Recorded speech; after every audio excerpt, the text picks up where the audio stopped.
Assalamualaikum warahmatullahi wabarakatuh. Salam rahayu-rahayu tanpa batas buat sedulur sahabat Banyuwiguna dimanapun berada, baik yang ada di Jawa ya, di Pulau Jawa maupun di luar Jawa dan di seluruh penjuru dunia tentunya. Semoga panjenengan dalam keadaan sehat, rahayu-rahayu tan genawah. Sahabat Banyuwiguna dimanapun berada, pada kesempatan kali ini Banyuwiguna ingin mengulas tentang umur nih. Dalam adat Jawa bahwa usia batas maksimal seseorang dikatakan sukses dan tidak adalah di usia 40 ya. Ketika orang sudah memiliki umur 40 tahun kemudian orang tersebut sudah sukses, maka kedepannya akan selalu sukses dan berjaya. Namun sebaliknya ketika usia sudah 40 hidupnya masih ya dipenuhi kesusahan, gelisah ya, maka di usia kedepannya ini akan sama ya, juga akan dipenuhi dengan kehidupan yang susah dan payah. Nah, pada kesempatan kali ini di video yang super singkat ini Banyuwiguna ya ingin mengulas bagaimana caranya kita menyikapi usia kita yang sudah 40 tahun ya atau lebih, namun kehidupan kita bukannya bertambah baik ya dalam tatanan ekonomi ya, baik lahir maupun batin, tapi malah justru kehidupan kita semakin ngawur ya. Mari kita ulas saja ya, pelan-pelan ya, karena ini sangat penting bagi kita semua ya. Tentu leluhur kita sebagai orang Jawa itu sudah sering ya memberikan nasihat kepada kita bahwa uripa kaya dene wit gedang ya, sing wis tumbuh, sing wis Allah, kemudian pohon pisang ini mati kan gitu ya. Jangan sampai kita belum berbuah kita mati ya. Tentu dalam hal ini kita sepakat bahwa untuk mengejar dunia itu sangatlah penting ya, bahwa kehidupan kita di usia 40 tahun ini belum bisa meraih satu kesuksesan saja, maka ada yang salah dalam konsep kehidupan kita ya. Lalu bagaimana kita ketika usia kita yang sudah telat ya, yang berlebih umur 40 tahun namun kehidupan kita ini belum mapan, hal apa yang harus kita lakukan? Hal yang pertama adalah kita harus mengintrospeksi diri kita selama dari usia 0 sampai titik tahun ini, bahwa kehidupan kita ini, dalam menata kehidupan kita ini seperti apa. Dan tentu kalau ingin merubahnya, tentu kita harus merubah dari saat tidur, bangun tidur, dan kehidupan kita harus kita rombak semuanya. Karena kembali lagi kita harus menyadari bahwa dari usia remaja kita sampai 40 tahun lebih ini, apa yang kita curahkan, apa yang kita perjuangkan ternyata tidak pernah kita untuk menggenggam satu saja. Tentu hal itu adalah hal yang membuat kita ini mengulur ngalur waktu istilahnya. Jadi tidak ada salahnya rencana dari dulu ini kita buang saja, dan kita harus menyikapi dengan legowo bahwa konsep hidup kita selama ini salah. Kita harus melangkah dari awal, yaitu di usia 40 tahun atau lebih, yaitu kita harus riset keadaan kita. Jadi rencana yang dulu-dulu kita hapus saja dan kita persiapkan untuk berjuang di usia 40 tahun ini, atau yang usia 40 lebih namun belum sukses, maka kita harus melakukan ini, yaitu reformasi keadaan untuk diri sendiri. Hal yang harus jenengan atau kita lakukan di usia 40 tahun yang belum pernah sukses, maka yang pertama adalah mempersempit keinginan kita. Artinya bagaimana kita akan menemukan satu titik, satu cahaya di luar sana ketika pikiran kita masih bercabang. Mbah-mbah kita ini dulu sering menggambarkan ketika ada satu burung di pohon, kemudian kita akan menembak satu burung, kemudian ada hewan liar lain di sebelahnya, kemudian senapan ini kita geserkan, maka satu burung yang siap kita tembak ini tidak akan terkena. Atau sebaliknya, kita fokus ke satu titik, namun mata kita geser ke ke hewan yang lain, maka burung yang kita tembak pun tidak akan terkena. Jadi bisa jadi selama ini kita ini banyak wacana, tatanan kehidupan kita ingin meraih kesuksesan itu terlalu banyak, sehingga tidak ada satu poin pun yang kita genggam. Maka yang harus kita lakukan adalah reformasi dadakan.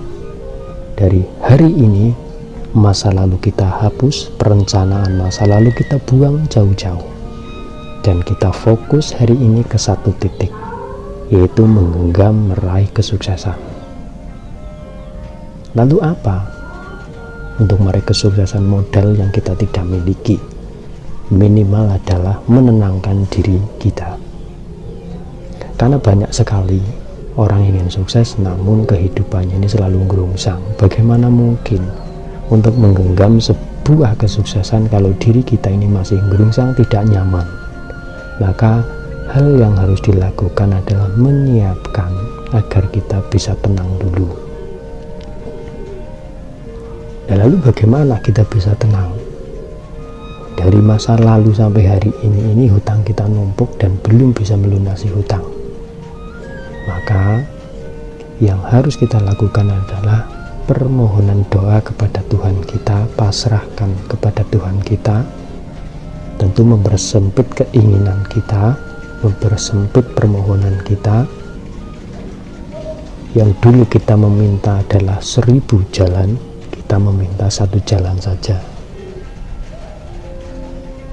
yaitu permohonan maaf kepada Tuhan kita tentunya, dan mohon maaf kepada ibu dan bapak kita, kemudian memohon maaf kepada istri dan anak-anak kita. Setelah itu lakukan hal sekecil mungkin, mintalah kepada Tuhan bahwa saya melakukan hal yang sekecil ini yang terlihat biasa, dengan keagungan-Mu ya Tuhan, besarkanlah penghasilanku. Dengan usaha yang kecil ini yang biasa ya Tuhan, dengan kun fayakun-Mu, jadikan hasilku tidak biasa namun yang luar biasa. Kesalahan kita adalah biasanya kita menjauh dari Tuhan, dan kita berjuang hanya menggunakan akal dan akal. Ini adalah hal yang fatal. Sadar ataupun tidak sadar bahwa diri kita ini ada yang namanya jasad dan roh. Dan dalam bahasa pesantren juga mengenal yang namanya istilah korin. Dalam bahasa Jawa mengenal sedulur papat kelima pancer. Cobalah di usia 40 tahun ini yang selama ini kita tidak melibatkan sedulur kita atau tidak melibatkan korin kita, di usia kita, di usia panjenengan dan saya ketika belum sukses, tidak ada salahnya untuk mencoba melibatkan korin kita, melibatkan sedulur papat kelima pancer kita untuk mengkerewangi usaha kita agar mampu meraih kesuksesan dan kejayaan dengan satu profesi saja, karena faktor umur kita yang sudah tidak mampu untuk mengejar yang bercabang. Toh selama ini kita, pikiran kita habiskan, kita curahkan untuk menggapai ribuan dengan ribuan cara, ternyata semua gagal. Dan kita jangan takut hari ini kita mencoba dengan satu jurus, dengan satu tujuan, dengan satu usaha yang biasa, namun kita berharap meminta kepada Tuhan agar hasilnya luar biasa. Percaya saja bahwa Tuhan ini tidak pernah tidur dan akan mengabulkan permohonan kita. Semua akan terjadi itu atas dasar sabar dan sadar. Kita sebagai manusia terkadang lidah kita, bibir kita mudah mengucapkan sabar, namun kita ini tidak sadar. Jadi antara sabar dan sadar ini harus seimbang. Usaha kita ini belum tentu usaha keras, hasilnya keras juga. Banyak di sekitar kita orang yang biasa saja ternyata luar biasa penghasilannya. Orang yang terlihat kegedugan ternyata hasilnya biasa-biasa saja.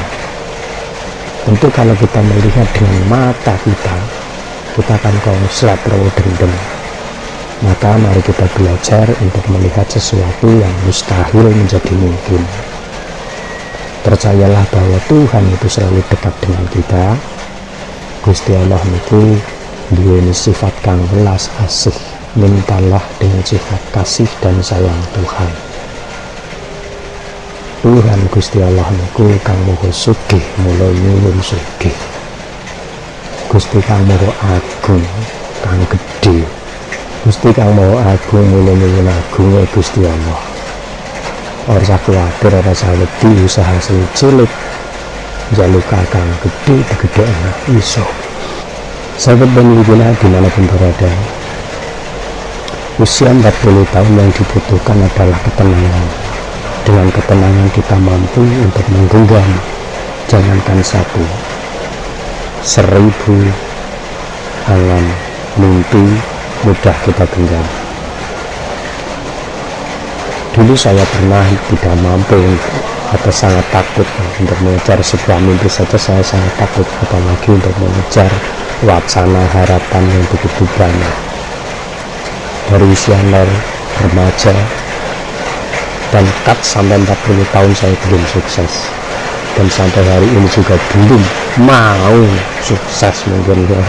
Namun minimal satu, janganlah jadi orang yang sekaya, janganlah jadi orang kaya, namun jadilah wong sing sugih. Aja dadi wong sing sugih, aja dadi wong sugih, tapi bermimpilah jadi orang yang semugih. Percayalah, Tuhan sangat baik kepada kita, kepada diri kita. Dengan punya Allah, dengan punya Tuhan, dengan punya Sang Hyang Widi Tunggal, apa perencanaan kita ketika kita meyakini, percayalah akan terkabul. Tidak butuh waktu lama, yang dibutuhkan adalah sabar dan sadar. Mungkin hari ini kita belum paham, mungkin selama ini pengalaman kita dari jauh-jauh hari, dari jauh-jauh tahun yang pernah berlalu, kita sering mendengar mbah-mbah kita menyampaikan jadi wong sing sabar. Bagaimana kita bisa belajar sabar kalau kita tidak mengenal sadar? Karena antara sabar dan sadar adalah satu paket yang wajib dilakukan setiap hamba agar mampu meraih kesuksesan. Sukses di sini adalah jiwa dan karakter seseorang. Dalam pandangan umum, orang yang sukses adalah orang yang memiliki harta, kekayaan, jabatan, dan sebagainya. Namun ketika orang ini jiwanya, mentalnya miskin, sudah diberi jabatan yang bagus, gaji yang tinggi, ternyata mereka masih korupsi, mencuri, jadi maling. Tapi banyak di sekitar kita orang yang kehidupannya sederhana, kelihatannya miskin, tapi jiwa mental mereka kaya, mereka masih bisa berbagi sekalipun mereka miskin dan terlihat susah. Namun mereka adalah orang-orang yang kaya dan merdeka. Percayalah, doa Anda atau saya akan terkabul ketika kita memiliki jiwa-jiwa kaya. Ini syaratnya sebenarnya. Selama panjenengan memiliki jiwa miskin, maka doa panjenengan tidak akan terkabul. Namun ketika jiwa-jiwa panjenengan, jiwa-jiwa saya kita reformasi hari ini, sesusah apapun kita memiliki jiwa yang kaya, maka percayalah, dengan hitungan tidak begitu lama kita akan menjadi orang kaya. Tentu bukan kaya bohongan, ora keton sugih, ora keton sok sugih, tapi benar-benar semugih. Dari Banyuwiguna, salam rahayu, rahayu-rahayu tanpa batas. Wassalam.